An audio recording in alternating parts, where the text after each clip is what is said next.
আসসালামু আলাইকুম বন্ধুরা। সোশ্যাল মিডিয়ায় ভাইরাল হওয়া একটি ভিডিও দেখেন। জামালপুর এক তরুণীকে অপহরণ করেছে কিছু দুর্বৃত্তকারীরা। দেখেন ওরা কিভাবে অপহরণ করে।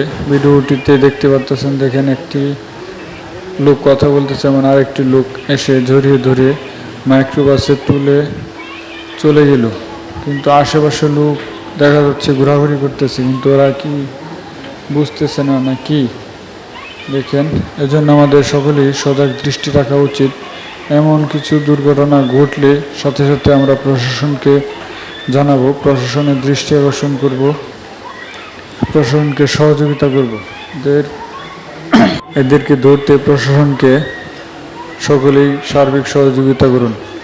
দেখেন মাইক্রোবাসটি ছেড়ে চলে যাচ্ছে। বাংলাদেশের প্রতিটি মানুষ আমরা এখন নিরাপত্তাবিহীন ভুগতেছি। আমাদের সকলেই সজাগ দৃষ্টি রাখা অতি জরুরি দরকার। ভিডিওটা বেশি করে শেয়ার করে দিবেন, সকলকে দেখার সুযোগ করে দিবেন এবং সকলেই আইনকে শ্রদ্ধা করুন।